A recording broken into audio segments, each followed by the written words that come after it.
Pagpapalakas ng edukasyon ang binigyang diin ni Bam Aquino sa Sulu. Libreng maintenance medicine sa senior citizens ang isinulong ni Mayor Abby Binay.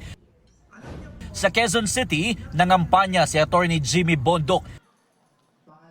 Kasama si Senador Bato de la Rosa na nais puksain ang droga at kriminalidad sa bansa. Si Senator Bongo, prioridad ang programang pangkabuhayan at pangkalusugan. Si Attorney J.V. Hinlo, binigyang diin ang halaga ng industrialisasyon. Ibinahagi ni Attorney Raul Lambino ang karanasan bilang isang abogado. Libreng bill sa kuryente kung 2,000 piso pababa ang nais ni Congressman Rodante Marcoleta. Pagtataguyod ng healthcare system sa Pilipinas ang advokasya ni Dr. Marites Mata. Si Attorney Vic Rodriguez gustong sugpuin ang korupsyon sa pamahalaan.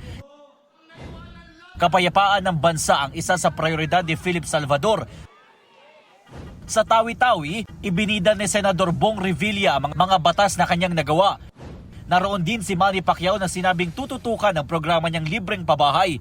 Dedikasyon sa serbisyo bilang isang public servant ang binigyang diin ni Congressman Bonifacio Busita. Suporta sa mga lokal na programang pangkalusugan ang inilatag ni Senator Pia Cayetano. Magna Carta para sa barangay officials ang isinulong ni Attorney Angelo de Alban. Plataporma kontra dynasty ang binigyang diin ni Luke Espiritu sa Marinduque.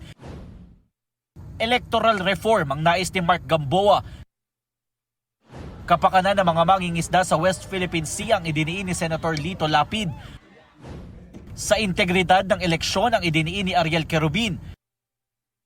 Patuloy naming sinusundan ang kampanya ng mga tumatakbong senador sa eleksyon 2025. Ito ang unang balita, Jomer Apresto para sa GMA Integrated News. Igan, mauna ka sa mga balita, mag-subscribe na sa GMA Integrated News sa YouTube para sa iba't ibang ulat sa ating bansa.